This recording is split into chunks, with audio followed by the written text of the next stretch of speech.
Saya butuh satu orang yang sama sekali tidak bisa menyetir. Boleh laki, boleh perempuan. Yang sama sekali gak bisa nyetir. Siapa? Hah? Gak bisa nyetir mobil. Kamu gak bisa nyetir mobil? Sini Sian. Wih, gak bisa nyetir. Bapaknya gak percaya berarti. Belum percaya. Belum ngasih izin. Ini anak siapa ya? Bisa itu balik-baliknya. Iya anak saya sih. Anak bapaknya. Gua pakai sekarang satu orang yang merasa punya talenta untuk menyetir. Nggak boleh kongko.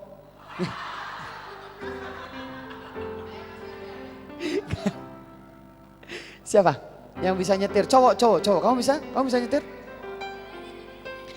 Dedeknya lebih parah lagi, belum dikasih izin juga. Kamu sini. Riki sini Riki. Bajunya janji. Wah bahaya ini mah interogasi. Jadi kalian saling mencintai. Ricky punya SIM. Biarpun nembak mungkin ya Ki ya. Iya. Udah berapa lama nyetir? Dari kelas 1 SMA 5 tahun ada? 4 tahun nyetir. 4 tahun nyetir. Kamu gak bisa sama sekali. Pernah nyoba nyetir? Kalau sekarang disuruh nyetir nabrak gak? Pasti nabrak ya? Bayangkan mobil terbaik yang bisa kalian bayangkan, yang paling cepat, yang paling nyaman, yang terbaik. Satu jenis mobil. Ferrari, Maserati, Lamborghini, pilih satu. Deal sama Lamborghini ya. Bayangkan ini. Shen, kamu ada di dalam Lamborghini.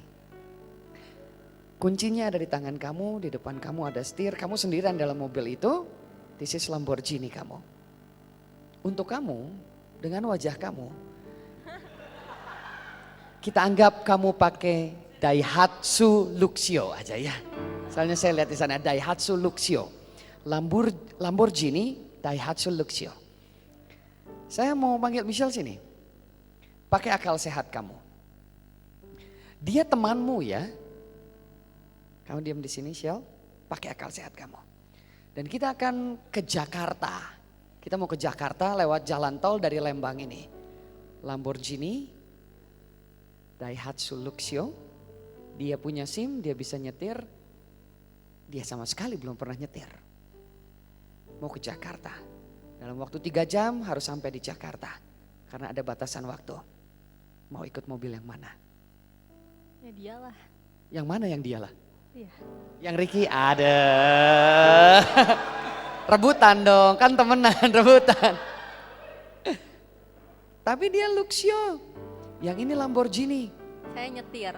Kamu yang nyetir Lamborghini-nya, enggak boleh. Karena mobilnya Sieni gak boleh dipegang siapa-siapa. Papanya bilang gak boleh dipegang, cuman Sieni yang boleh nyetir. Padahal Sieni belum bisa nyetir sama sekali. Mana yang kamu mau ikut?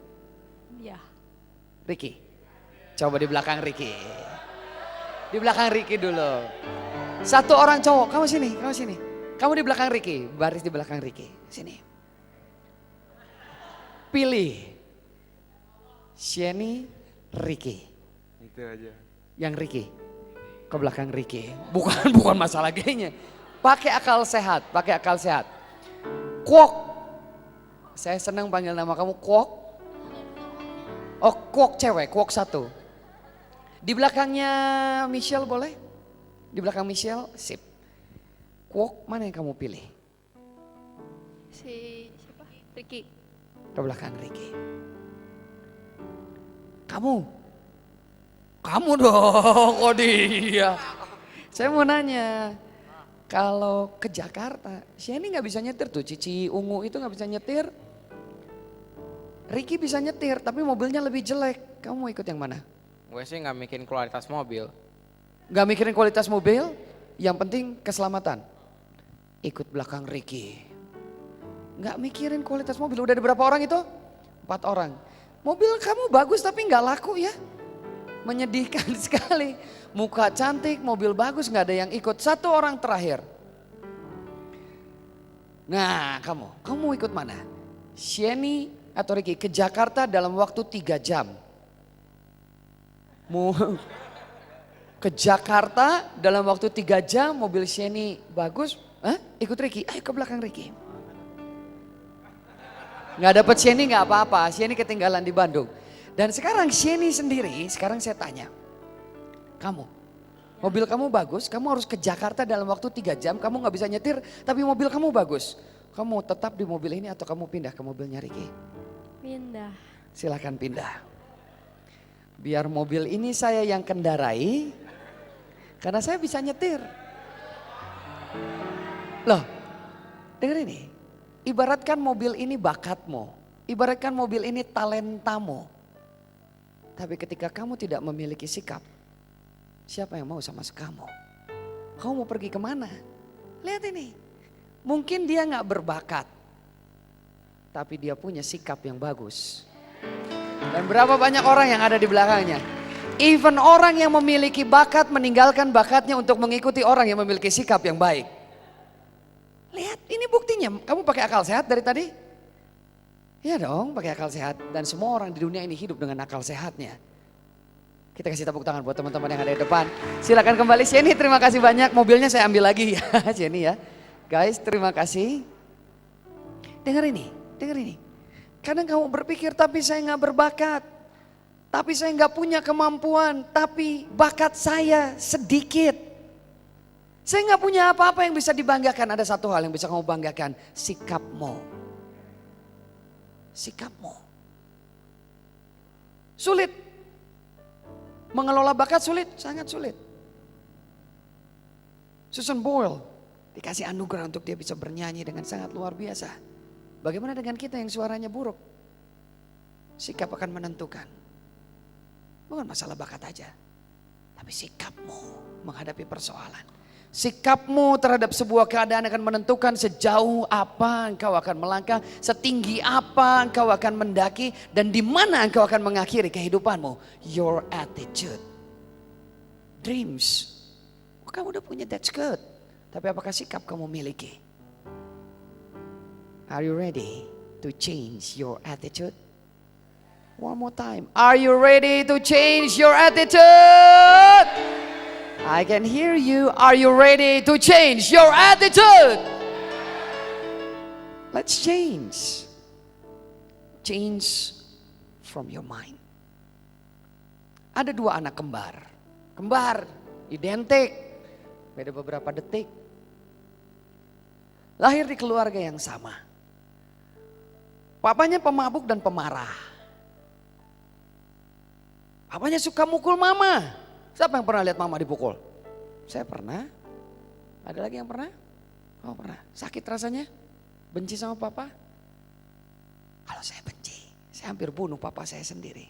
Saya gak suka mama saya disiksa. Papanya judi. Papanya pemabuk. Dia pukul mama. Papanya berselingkuh. Sama seperti papa saya. Sakit. Anak kembar ini menyaksikan hal yang sama setiap harinya.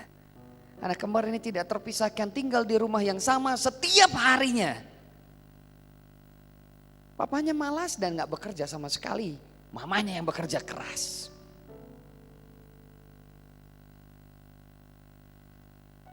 Dan ketika dewasa, anak yang pertama yang lahir beberapa detik lebih awal,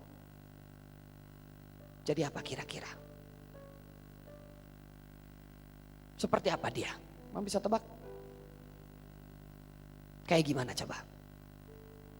Gimana kata kamu Yohan? Anak yang pertama dengan setiap hari melihat papanya mabuk, berselingkuh, judi, kasar sama mama. Seperti apa sikapnya kira-kira?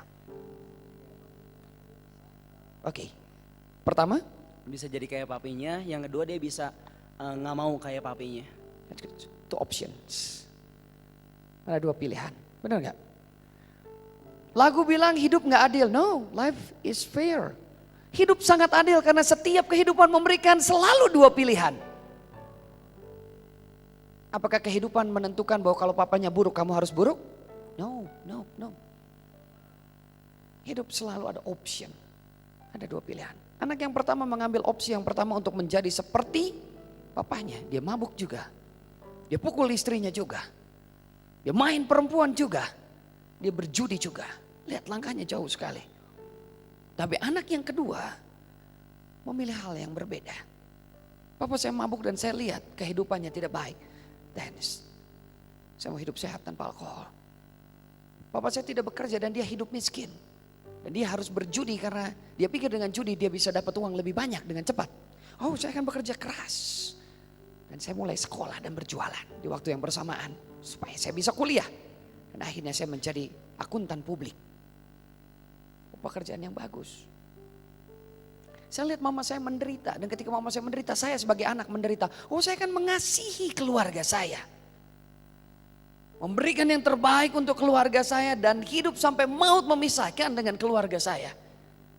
Seberapa jauh jarak perbedaannya? Sangat jauh. Tapi di mana awalnya? Dia mengawali di tempat yang sama seperti adiknya. Adiknya mengawali di tempat yang sama seperti kakaknya. Tapi kenapa arahnya bisa berbeda? Ada sikap yang berbeda. Ada sikap yang berbeda. Remember this, ada sikap yang berbeda. Bilang sama diri kamu saat ini, hidup itu adil. Bilang lagi, hidup itu adil. Hidup itu adil. Karena hidup selalu memberikan pilihan. Hidup menjadi tidak adil ketika hidup tidak pernah memberikan kita pilihan. Tuhan adil. Karena Tuhan memberikan kita pilihan. Itu sebabnya dia disebut yang maha adil. Dan hidup yang dia ciptakan adalah hidup yang adil. To change your attitude. First, kamu harus memilih dengan sungguh-sungguh apa yang kamu pilih. Bukan sekedar milih. Karena setiap hari there is an option. Right now there is an option. Apakah posisi duduk saya akan seperti ini? There's your option. Enggak, ini saya enggak nyepet sama sekali. Tapi apakah posisi duduk kamu akan seperti ini dan terus memperhatikan? There's your option. Apakah hari ini saya akan malas-malasan dan Kak James ngomong apa, I don't care. That is your option. Itu tetap pilihanmu. Apakah hari ini kamu akan menutup telingamu, menutup matamu dan membiarkan badanmu ada di sini tapi pikiranmu ada di rumah dan di luar ruangan ini? Itu pilihanmu. Tapi dengar, setiap pilihan akan mengarah kepada tujuan yang berbeda. Ada yang melangkah ke arah kiri, ada yang melangkah ke kanan, hasil akhirnya akan berbeda. Jadi sikapmu hari ini, dimanapun kamu berada, apapun yang kamu pilih, sikapmu akan menentukan di mana kamu berakhir. Ini bukan tentang bagaimana kamu mengawali, tapi ini tentang bagaimana kamu mengakhiri. That's life. Motivasi adalah hal terbesar yang bisa kamu bayangkan untuk mengawali. Tapi kebiasaan sehari-hari itu adalah hal-hal yang harus kamu lakukan untuk mengakhirinya. Kebiasaan. Bayangkan ini. Ketika kamu bisa menjadikan motivasi sebagai kebiasaan kamu setiap harinya, di mana kamu akan berada dan seberapa jauh kamu akan melangkah. Ini bukan sekedar camp. Camp akan selesai besok. Kamu gak akan ketemu saya lagi mungkin. Ini bukan tentang camp. Camp itu start.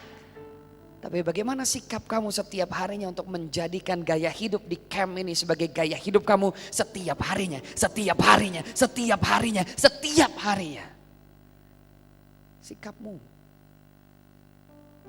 Sikapmu. Kita sama-sama ada di garis start. Pilih. left, or right at this time. Are you ready to change? Are you ready to change? Are you ready to change? Are you ready to change? That's good. PowerPoint-nya. Baik. Saya menemukan ada 4 virus yang membuat gaya hidup kita, mengarahkan kita pada kegagalan.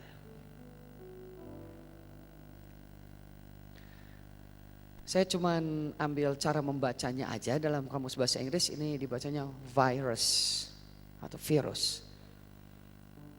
Virus yang pertama adalah virus gara-gara.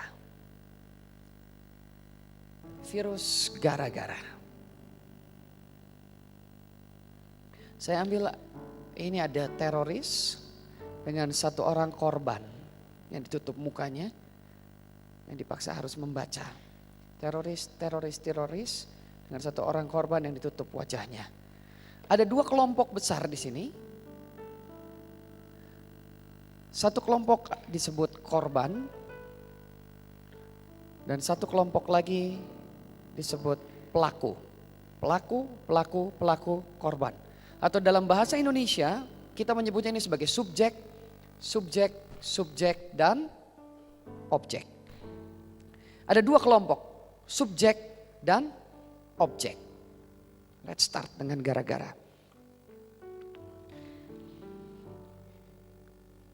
Kalau kamu dapat nilai jelek, salah siapa?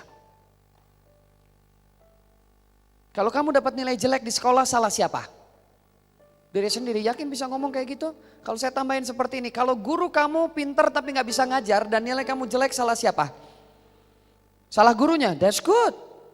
Kalau guru kamu gak bisa ngajar, sekali lagi saya ulang pertanyaan. Kalau guru kamu gak bisa ngajar, ini gurunya yang bego gak bisa ngajar. Sebetulnya dia tahu, bahkan gurunya tuh kayaknya gak lulus kuliah, dia tuh cuma nyampe SMA. Sok-sok ngajar dan dia sok pinter. Hasil akhirnya nilai kamu jelek. Siapa yang salah? Guru. Are you sure? Guru. Gurunya dong, bener gak? Gampang gak ngomong gurunya yang salah? Iyalah. Oh, semua orang juga pasti bilang gurunya salah. Gue tambahin. Gurunya jarang masuk. Udah dibayar gurunya jarang masuk. Sekalinya masuk cuman ngasih tugas. Udah gitu dia minta kita lulus dan naik sekolah. Salah siapa? Salah siapa? Salah dua-duanya. Sekarang mulai salah dua-duanya ya. Salah dua-duanya. Kitanya rajin sekolah. Tiap hari datang ke sekolah. Senin sampai Minggu datang ke sekolah. Karena memang anak tukang bersih-bersihnya gitu kan, harus jemput papa gitu. Tiap hari kita ke sekolah. Rajin gak pernah terlambat. Gurunya yang bolos terus. Fasilitasnya di sekolah gak lengkap. Kimia kok gak ada lab. Gimana mau ngerti kimia? Salah siapa? Sekolah, sekarang salah sekolah. Mulai ada salah sekolah ini ya. Jadi guru udah salah, kita salah, sekolah salah. Ya udah. Papa sering nganter kita terlambat ke sekolah. Papa sering jemput kita terlambat dari sekolah. Jadi di rumah kita gak ada persiapan untuk sekolah. Salah siapa sekarang? Ada salah papa lagi gak di sini? Ada lagi papa lagi. Oke, masukin lagi salah papa. Salah papa, salah kita, mau salah siapa lagi? Salah sekolah, salah guru. Mama yang bikin papa jarang jemput kita tepat waktu. Karena mama minta dijemput duluan. Dan kalau mau bangun pagi, papa itu disuruh betulin genting dulu, betulin antena yang rusak, kerannya bocor. Salah siapa lagi sekarang? Mama, ada 5 orang lagi yang salah. Pendidikan di Indonesia berantakan karena presidennya dan menterinya gak benar. Salah siapa lagi sekarang? Salah pemerintah lagi, sekarang mau nambah siapa lagi? Pendeta yang gak bisa nasehatin guru-guru, gak bisa nasehatin kita. Salah siapa sekarang? Pendeta lagi. Kalau mau diurut-urut nih sampai fotografer itu juga punya salah sama kita nanti lama-lama. Gara-gara sekolah kita gak bener dia bisa disalahin. mau diruntut lagi apapun juga, sampai kucing yang ini mau keluar sekolah, ini mau keluar, nih mau sekolah, ada kucing tidur. Gara-gara kucing gue terlambat nih. Lah dia cuma tidur doang, lu tinggal langkahin begini. Aduh sakit lagi gue.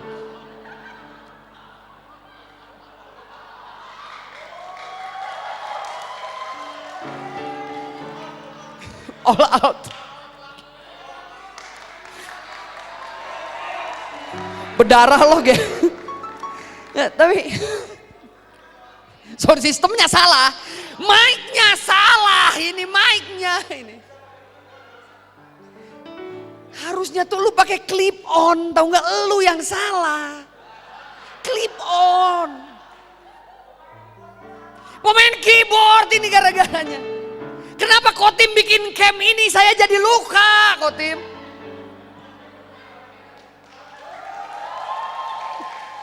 Ingat, dengerin. Hal paling sederhana yang bisa kita lakukan adalah menyalahkan orang lain dan menyalahkan apa yang bisa kita salahkan. Itu gampang. Benar gak? Gampang mau nyalain orang tuh gampang. Gue sekarang aja di sini pikiran gue uring-uringan, gue bisa nyalain siapa yang kena aja. Lu sih gara-garanya, nah gara-gara lu tau gak gue gak konsen gara-gara lu loh. Gak tahu apa, dia gak tahu apa, pokoknya gue salahin. Nyalain orang tuh gampang. Tapi coba balik ke gambar yang tadi. Nyalain orang cuman jadinya seperti, lah kok foto saya? Salah ini. Yang teroris. Gambar yang bukan ini teroris. Oke. Nah ini. Ketika kita terus menyalahkan orang, kita menjadi objek. Apa yang bisa objek lakukan di tengah todongan senjata ini? Dia hanya melakukan apa yang diperintahkan oleh subjek. Betul nggak? Nggak pernah objek mengendalikan subjek. Objek selalu dikendalikan. Setuju nggak sama saya? Ketika kamu terus menyalahkan orang, kamu ada di bawah todongan senjata keadaan. Dan kamu menjadi korban dari keadaan. Gimana lagi mama saya seperti ini? Gimana lagi keluarga saya seperti ini? Gimana lagi sekolahnya yang jelek? Gimana lagi gurunya yang gak bisa ngajar? Gimana lagi? Dan lebih banyak gimana lagi. Tapi kamu cuma ada di sini. Membaca surat seperti yang diperintahkan oleh teroris ini. Dan ketika kamu mati kamu cuma bilang, saya mati, saya gagal karena keadaan. Tapi saya bisa menggantikan posisi kamu. Kamu bisa menjadi mereka. Bukan dalam artian untuk menghancurkan. Tapi kamu bisa berubah dari objek ini ke subjek. Caranya. Antivirusnya adalah responsibility. Caranya adalah cukup dengan dua kata ini. Dua kata ini akan merubah pikiranmu. Dua kata ini akan merubah pikiranmu. Akan merubah isi kepalamu. Responsibility, menjadikan diri kamu subjek. Menjadikan diri kamu memiliki kekuatan atas keadaan. Bukan dikendalikan oleh keadaan, tapi mengendalikan keadaan. Hei, apa yang harus dilakukan? Cuman ini. Saya memilih meskipun contohnya. Saya memilih untuk belajar dengan guru les. Meskipun guru saya di sekolah tidak bisa mengajar saya. Saya memilih untuk tetap mengasihi mama dan papa sekalipun mama dan papa sepertinya membenci saya. Saya memilih untuk tetap sekolah meskipun saya nggak punya uang. Hei, saya memilih untuk mengampuni meskipun mereka terus menghina saya. Saya memilih untuk tetap berusaha meskipun saya sudah berulang kali gagal. I am a subject. Saya yang mengendalikan, bukan keadaan yang mengendalikan saya. Hey man. Kita bukan lagi objek, tapi kita subjek yang memegang senjata yang memerintah dengan kekuatan terbesar atas keadaan hidup kita. Are you ready to change? Are you ready to change? Change your mind. Saya subjek, bukan objek. Bilang kiri kanannya. Nggak ada lagi gara-gara. Nggak ada lagi gara-gara dia sih, gara-gara dia. Nggak ada yang nyalah-nyalahin. Next. Jalan pintas. Jalan pintas. Waduh, semua orang suka ini. Besok ujian, tenang aja. Di sekolah nyontek. Besok dikumpulin tugasnya, yang kuliah tenang aja. Masih ada seminggu lagi. Hey, coba mulai nabung. Hey, coba mulai pikirin masa depan. Tenang aja, tenang aja, tenang aja. Tenang aja, tenang aja. Santai aja, santai aja. Saya menemukan jalan pintas ini adalah, saya balikin lagi dan dia gak bisa balik lagi. Dia gak bisa balik lagi. Salah remote-nya enggak lah. Saya salah tekan tadi, maaf loh. Nah, ini. Orang yang mengambil jalan pintas adalah orang yang berpikir bahwa nggak ada hari esok kok. Saya nggak usah bertanggung jawab dengan keputusan saya hari ini, esok hari. Besok semua orang bisa melupakan apa yang saya buat hari ini. Kalau saya nyontek hari ini, besok tuh nggak pernah ada konsekuensi dari nyonteknya saya. Kalau saya berbuat curang hari ini, yang penting saya selamat hari ini. Besok orang bakal lupa kok apa yang saya udah buat. Orang yang mencari jalan pintas adalah orang yang tidak pernah mengerti apa itu membangun. Orang yang mencari jalan pintas hanya berpikir hari ini saya puas. Padahal kehidupan, life is a journey. Hidup adalah sebuah metamorfosis kedewasaan. Hidup tidak pernah pintas. Life is journey, success is a journey. So if you want to success in your life, so be in a journey. Ada dalam perjalanannya. Nggak bisa. Nggak ada kamu jalan-jalan ke Alfamart atau Indomart dan kamu bilang saya mau beli Indomie rasa sukses. Nggak ada mie instan sukses, nggak ada. Nggak ada kopi instan sukses, nggak ada. Karena sukses itu seperti kamu berlutut dengan lutut kamu. Menaruh satu bata. Aduk semen lagi dengan teliti. Taruh lagi di atas dan taruh lagi bata. Mulai mengimajinasikan, lalu taruh lagi bata, taruh lagi bata, taruh lagi bata, taruh lagi bata. Dan tanpa sadar, kamu membuka pintu dan kamu memasuki istana yang kamu bangun.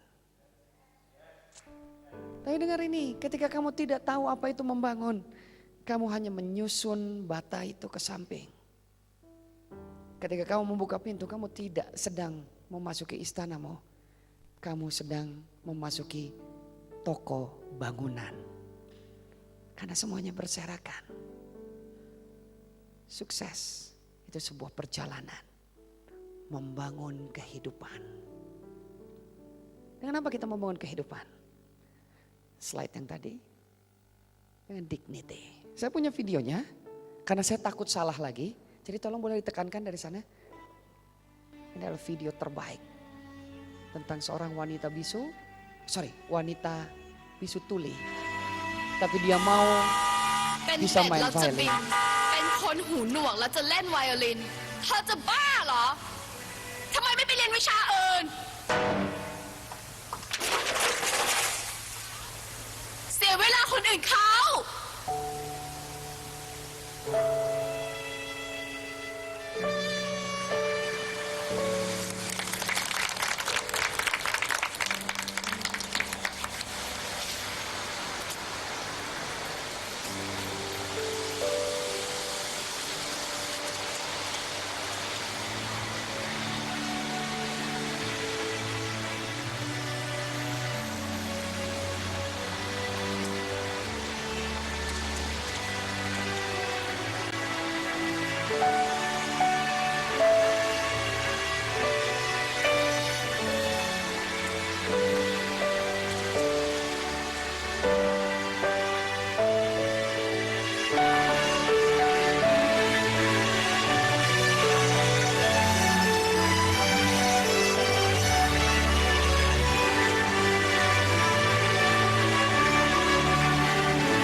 บไปแล้วอย่างสวยงามนะครับสำหรับผู้เข้าประกวดคนสุดท้ายของเราในวันนี้นะครับและในช่วงต่อไปก็จะเป็นช่วงของ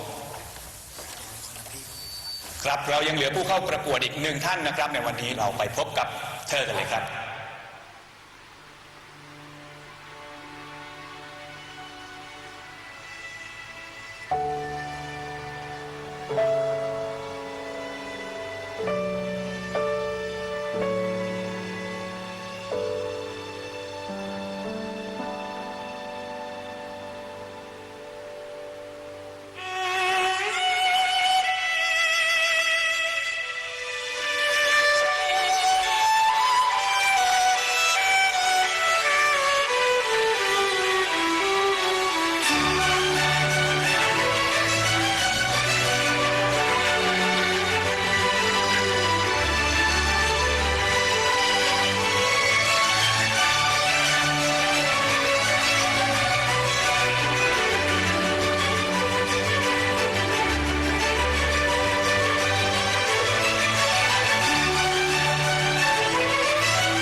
Gimana menurutmu? Gimana? Saya nggak usah ngajar lagi tentang dignity, saya nggak usah sharing lagi tentang dignity. Film itu bercerita lebih kuat dari apa yang bisa saya katakan. Saya percaya kamu pintar, saya percaya kamu bisa mengerti apa yang ingin saya sampaikan. Nggak ada jalan pintas. Yes? Yes? Are you ready to change? Are you ready to change? Are you ready to change? Dignity, itu yang harus kamu miliki. Dignity, nggak ada jalan pintas. Stop nyontek. Stop copy paste. Copy paste, copy paste, copy paste. Stop. Be original. Be creative. Be original, be creative. Stop copy paste. Because we are special. Berikutnya, wah saya suka cerita yang berikut ini. Slide-nya lagi yang tadi. Setelah dignity, wah betul loh macet loh. Virus yang lain. Virus pertama adalah gara-gara. Virus yang kedua, apa? Jalan pintas. Yang ketiga, bilang sama-sama, berontak. Ini adalah kuda Mustang. Mustang, itu kuda keturunan Spanyol. Dibawa ke Amerika. Mustang adalah simbol dari kebebasan seperti anak muda. Dia berlari di padang yang luas tanpa lelah. Dia berlari dan terus berlari beriringan dengan teman-temannya. Dia berlari. Dia minum kalau dia haus, dia makan kalau dia lapar, dia berhenti kalau dia capek, dia berlari kalau dia mau berlari, dia bermain kalau dia mau bermain. Intinya dia mau melakukan apapun dan tidak ada yang melarang. Senang gak? Senang.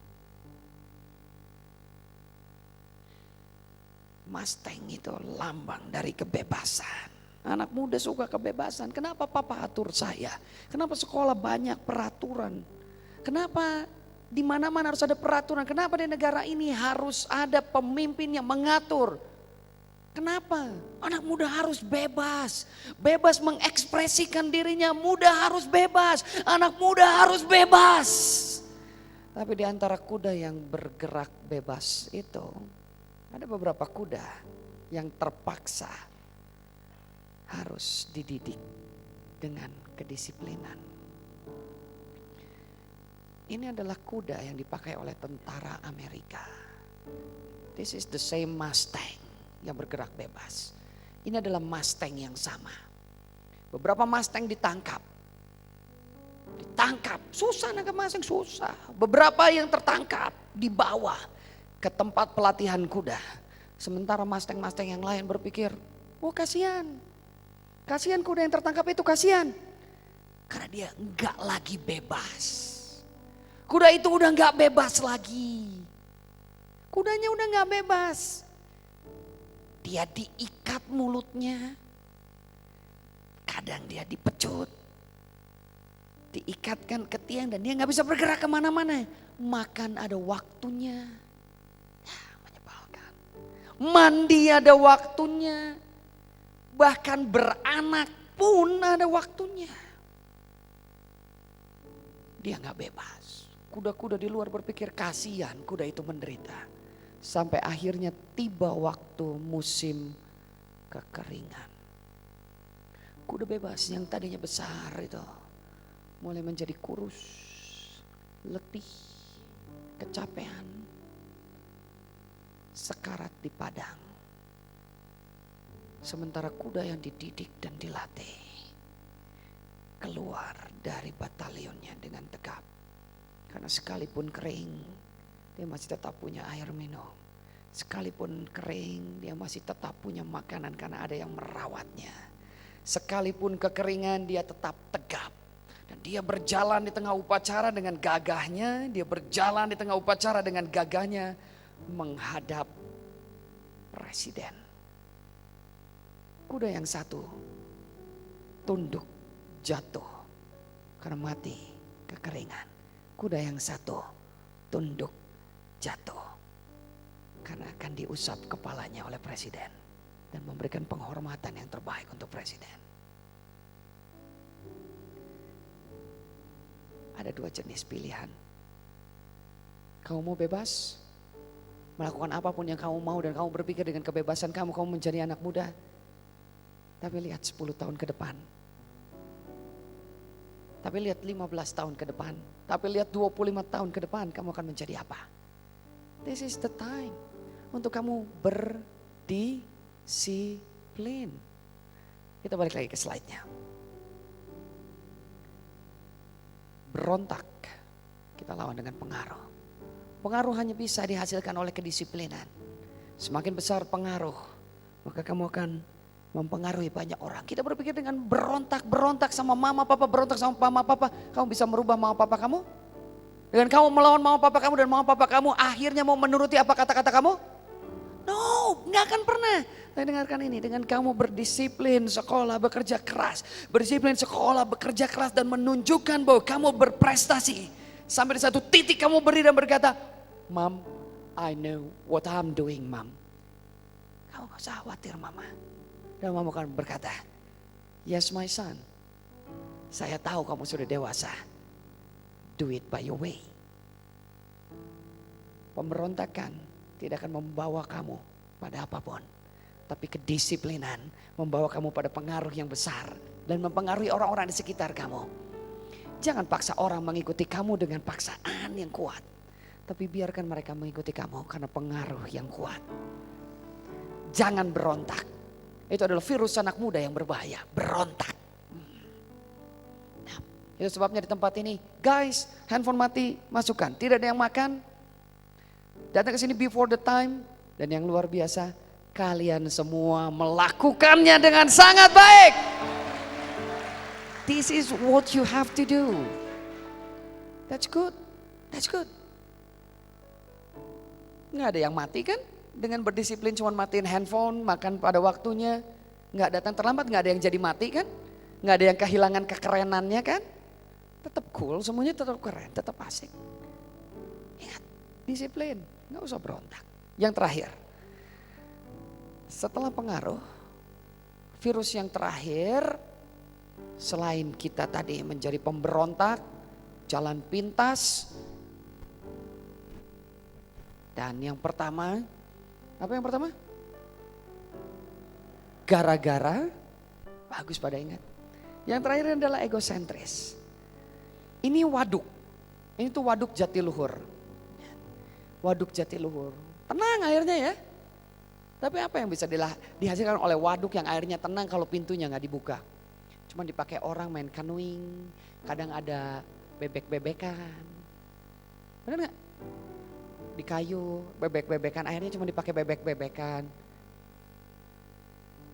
Mentok-mentok juga untuk olahraga, itu juga kalau kepake. Kalau air ini tidak mengalir, lama-lama air ini akan surut dan akhirnya nggak ada orang yang mau gunain waduk ini.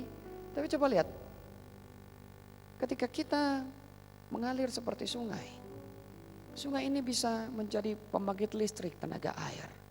Sungai ini bisa membawa perahu besar. Sungai ini bisa mengalirkan kayu-kayu. Di sekitar sungai ini akan ada banyak rumah yang tumbuh dan hidup. Lihat, ada banyak kehidupan di sekitar sungai ini. Air sungai ini bisa menghidupi pohon-pohon ini. Mana? Kering, hanya beberapa orang di dalamnya. Anak muda seringkali berpikir terus tentang dirinya. Egosentris. Saya.